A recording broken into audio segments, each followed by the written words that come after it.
నమస్కారం. ఈనాటి మన విశ్లేషణకు స్వాగతం. మీరెప్పుడైనా వందలాది కెరియర్ ఆప్షన్స్ మధ్య చిక్కుకొని అసలు ఏ దారి ఎంచుకోవాలో తెలియక పూర్తిగా బ్లాంక్ అయిపోయారా? ఈరోజు మనం మాట్లాడుకోబోయేది సరిగ్గా దీని గురించే. విపరీతమైన ఒత్తిడి నుండి బయటపడి ప్రాచీన గ్రంథాలు మరియు ఆధునిక మనస్తత్వ శాస్త్రం ఆధారంగా మన జీవితానికొక స్పష్టమైన లక్ష్యాన్ని ఎలా కనుగొనాలో ఇప్పుడు చూద్దాం. ముందుగా ఒక ఆసక్తికరమైన ప్రశ్న. ఒక ప్రాచీనకాలపు గొప్ప యోధుడికి, కెరియర్ టెన్షన్తో సతమతమవుతున్న నేటి ఆధునిక విద్యార్థికి మధ్య ఉన్న కామన్ పాయింట్ ఏంటో తెలుసా? వినడానికి కొంచెం వింతగా అనిపించొచ్చు, కానీ కాలాలు మారినా చరిత్రలోని పురాణాలకు, నేటి విద్యార్థుల కెరీర్ సంక్షోభాలకు మధ్య ఉన్న మానసిక సంఘర్షణ మాత్రం అస్సలు మారలేదు. మనం ప్రయాణించబోయే మార్గం ఇక్కడ స్పష్టంగా ఉంది. 1. ఆధునిక కెరీర్ యుద్ధభూమి. 2. సందేహం యొక్క స్వరూపం. 3. అంతర్గత సంఘర్షణను అర్థం చేసుకోవడం. 4. దృక్కోణాన్ని మార్చుకోవడం. 5. అర్థవంతమైన చర్యకు దశలు. ఇక్కడ మనం కేవలం సమస్యల గురించి మాత్రమే కాదు, వాటి పరిష్కారాల గురించి కూడా మాట్లాడుకోబోతున్నాం. మొదటి భాగం: ఆధునిక కెరియర్ యుద్ధభూమి. అసలు ఈనాటి పోటీ ప్రపంచంలోని ఒత్తిళ్లు ఒక విద్యార్థికి అక్షరాల యుద్ధ వాతావరణంలా ఎలా మారుతున్నాయో ఇప్పుడు పరిశీలిద్దాం. ఆయుర్వేద వైద్య పత్రికలో ప్రచురించిన ఒక పవర్ఫుల్ కోటిది: నేటి యువతే అర్జునుడు. అవునండి, అప్పట్లో యుద్ధభూమిలో అర్జునుడు ఎలాగైతే తన భవిష్యత్తు గురించి కన్ఫ్యూజ్ అయ్యాడో, నేటి యువత కూడా సరిగ్గా అదే పరిస్థితుల్లో ఉన్నారు. ఇది చూస్తుంటే మన యాంగ్జైటీ అనేది ఎవరికో ఒక్కరికో ఉన్న పర్సనల్ ప్రాబ్లం కాదు, ఇదొక సుదీర్ఘమైన చారిత్రక సందిగ్ధత అని అర్థమవుతోంది. అర్జునుడికి భౌతిక యుద్ధభూమిలో తన గురువులు, బంధువులే ప్రత్యర్థులుగా నిలిచారు. మరి మనకో? మనల్ని భయపెట్టే ప్రత్యర్థులెవరో తెలుసా? మన ముందున్న రకరకాల కాంపిటేటివ్ కెరియర్ ఆప్షన్స్, మన పేరెంట్స్ అంచనాలు, ఎక్కడ వాళ్లను నిరాశపరుస్తామో అన్న భయం. ఎగ్జాక్ట్గా చెప్పాలంటే నాటి ఆ యుద్ధభూమి, నేటి మన మానసిక యుద్ధభూమి రెండూ ఒకటే. రెండవ భాగం: సందేహం యొక్క స్వరూపం. పరిస్థితులు అత్యంత భయంకరంగా ఉన్నప్పుడు మన బ్రెయిన్ ఎందుకు బ్లాక్ అవుతుందో కొంచెం క్లినికల్గా విశ్లేషిద్దాం. దీనినే విషాదమంటారు. అంటే ఫెయిల్ అవుతామేమో అన్న భయం వల్ల మన బ్రెయిన్ తన రెగ్యులర్ పనులను కూడా చేసుకోలేని ఒక మానసిక అసమతుల్య స్థితి అన్నమాట. సో మీరు కన్ఫ్యూజ్ అవుతున్నారు అంటే అది మీ పర్సనల్ వీక్నెస్ కాదు, అదొక న్యాచురల్ సైకలాజికల్ కండిషన్. దానికి ఒక వైద్యపరమైన గుర్తింపుంది. ఇది తెలుసుకుంటే మనకి కొంచెం రిలీఫ్ అనిపిస్తుంది కదా. ప్రాచీన గ్రంథాల ప్రకారం ఆ టైంలో అర్జునుడికి ఎలాంటి సింప్టమ్స్ వచ్చాయంటే అవయవాలు సడలిపోవడం, నోరు ఎండిపోవడం, బాడీ అంతా వనకడం, చేతిలోంచి వెళ్ళు జారిపోవడం, చర్మం మండిపోవడం. ఇవి వింటుంటే మీకేదైనా గుర్తొస్తుందా? ఎస్, మనం విపరీతమైన ఎగ్జామ్ ప్రెషర్లోనో లేక కెరియర్ స్ట్రెస్లోనో ఉన్నప్పుడు ఫీల్ అయ్యే పానిక్ మరియు బర్నౌట్ సింప్టమ్స్ కూడా అచ్చం ఇలాగే ఉంటాయి. ఈ విషయాన్ని కేవలం పురాణాలే కాదు, నేటి ఆధునిక విద్యా పరిశోధనలు కూడా స్టడీ చేస్తున్నాయి. For example, the international Ayurvedic medical journal ఏం చెప్తోందంటే, ఈ విషాదస్థితికి మరియు విపరీతమైన కాంపిటీషన్ వల్ల వచ్చే క్లినికల్ డిప్రెషన్, యాంగ్జైటీ డిజార్డర్స్కి డైరెక్ట్ లింక్ ఉందట. అమేజింగ్ కదా. ఇక మూడవ భాగం: అంతర్గత సంఘర్షణను అర్థం చేసుకోవడం. అసలు ఈ మానసిక బ్లాక్కి రూట్ కాజ్ ఏంటి? శారీరక లక్షణాలను కాసేపు పక్కన పెట్టి సైకలాజికల్గా ఆలోచిద్దాం. ఇక్కడొక చాలా ఇంట్రెస్టింగ్ పాయింట్ ఉంది, గమనించండి.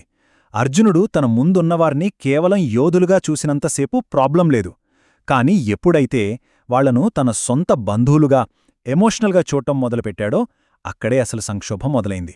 మన విషయంలో కూడా అంతే. ఒక కెరీర్ని ఎంచుకోవడం అనేది కేవలం ఒక బాధ్యతగా కాకుండా, అది మన ఐడెంటిటీకో లేదా ఫ్యామిలీ పరువు ప్రతిష్టలకో సంబంధించిన విషయంగా ఫీలైనప్పుడే మనకు ఆందోళన మొదలవుతుంది. ఒకసారి ఇక్కడ చూడండి. బాధ్యతను నిలబెట్టడం వాస్తవమైతే, ప్రియమైన వారిని బాధపెడతామనే భయం ఎమోషనల్ రియాలిటీ. కెరీర్ ఎంచుకోవడం అనేది పని అయితే, ఎవరి అంచనాలను అందుకోలేమేమో అన్న భయం మరో ఎమోషనల్ రియాలిటీ. ఈ రెండిటి మధ్య ఉన్న ఆ వ్యత్యాసం వల్లే మనం ఒకే దగ్గర స్టక్ అయిపోతాం. యోధుల విధి నిజంగా క్రూరమైనది. ఎందుకంటే వారు తమ ప్రియమైన వారితో పోరాడవలసి ఉంటుంది. ఎంత కరెక్ట్గా చెప్పారో కదా. మనం ముందుకు వెళ్లాల్సిన ఒక అవసరమైన మార్గానికి, మనకు బాగా అలవాటైన కంఫర్ట్ జోన్కి మధ్య చిక్కుకున్నప్పుడు కలిగే ఆ పెయిన్ని ఈ మాటలు పర్ఫెక్ట్గా ఎక్స్ప్రెస్ చేస్తున్నాయి. నాల్గవ భాగం: దృక్కోణాన్ని మార్చుకోవడం. సరే, ప్రాబ్లమేంటో అర్థమైంది, మరి సొల్యూషన్ ఏంటి? మన మైండ్ పూర్తిగా కంట్రోల్ తప్పినప్పుడు దాన్ని తిరిగి దారిలో పెట్టడమెలా? చూద్దాం. ఇక్కడ ఈ అద్భుతమైన ఉదాహరణ చూడండి. మన శరీరం ఒక రథమైతే దానికి కట్టిన గుర్రాలే మన 5 ఇంద్రియాలు. ఆ గుర్రాలు మన కంట్రోల్లో ఉంటేనే ఆ రథం మనం కోరుకున్న గమ్యానికి చేరుతుంది. అంటే ఈ సంక్షోభం నుంచి బయటపడాలంటే ఫస్ట్ స్టెప్ మన ఇంద్రియాలను, ఎమోషన్స్ని కంట్రోల్లో ఉంచుకోవడమే. గీతలోని కొన్ని కీలకమైన భావనలను విద్యాపరంగా విశ్లేషిస్తే మనకు కర్మయోగం అనే కాన్సెప్ట్ కనిపిస్తుంది. అంటే ఏంటి? రిజల్ట్ గురించి ఎప్పుడూ టెన్షన్ పడకుండా ప్రెజెంట్ మనం చేయాల్సిన పని మీద మాత్రమే ఫోకస్ చేయడం. మన కెరియర్ అంచనాల భారాన్ని కాసేపు పక్కన పెట్టి మన రథంపై కంట్రోల్ తెచ్చుకోవడానికి ఇదొక అద్భుతమైన తాత్విక యంత్రాంగం. దీన్ని బట్టి మనకేమర్థమవుతోంది? అసలైన యుద్ధం బయట ఎక్కడో లేదు, మన లోపలే జరుగుతోంది. ఒక కెరియర్ ప్రాబ్లంని సాల్వ్ చేయడం లేదా ఎవరినో ప్రూవ్ చేయడం కాదు అసలైన గెలుపు. ఫస్ట్ మనలో జరుగుతున్న ఎమోషనల్ గందరగోళాన్ని జయించడమే నిజమైన విజయం. 5వ భాగం అర్థవంతమైన చర్యకు దశలు. ఇప్పుడు మనం మన విశ్లేషణలోని ఆఖరి అండ్ మోస్ట్ ప్రాక్టికల్ పార్ట్కి వచ్చాం. ఆ ప్రాచీన జ్ఞానాన్ని ఈరోజు మనం మన లైఫ్కి ఎలా అప్లై చేసుకోవచ్చో చూద్దాం. ఇక్కడ 3 కీలకమైన స్టెప్స్ ఉన్నాయి. దశ 1, ముందు రియాలిటీని ధైర్యంగా యాక్సెప్ట్ చేయాలి. దశ 2, రిజల్ట్ ఏంటన్నది పట్టించుకోకుండా ఒక రకమైన నిర్లిప్తతను అలవాటు చేసుకోవాలి. దశ 3, ఈ క్షణంలో మీరు చేయాల్సిన తక్షణ విధిని నిర్వర్తించాలి. భవిష్యత్తు గురించి ఎక్కువ భయపడకుండా ప్రెజెంట్ చేయాల్సిన పనిమీద దృష్టి పెడితే ఆటోమేటిక్గా ఆ విపరీతమైన సందేహం కాస్త స్థిరమైన చర్యగా మారుతుంది. సరైన పనేమిటో తెలుసుకోవడం మాత్రమే సరిపోదు. కరెక్ట్ నాలెడ్జ్ని కరెక్ట్ టైంకి కరెక్ట్ ప్లేస్లో వాడినప్పుడే దానికి పవర్ వస్తుంది.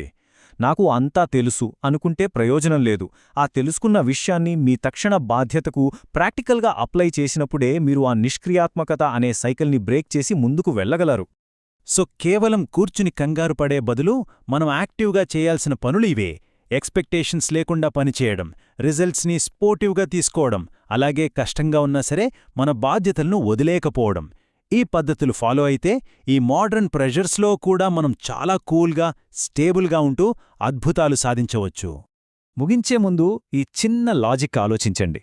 ఇప్పుడు మిమ్మల్ని భయపెడుతున్న అతిపెద్ద అవరోధం కేవలం ఒక అడ్డంకి మాత్రమే కాకుంటే, బహుశా మీ అసలైన లక్ష్యానికే అదే పునాది అయితే. అవును, ఈ కెరియర్ టెన్షన్ని ఒక ప్రాబ్లంలా కాకుండా మిమ్మల్ని మీరు బెటర్గా మార్చుకునే ఒక అవకాశంగా ఎందుకు చూడకూడదు? ఆలోచించండి. మరో ఆసక్తికరమైన విశ్లేషణతో మళ్ళీ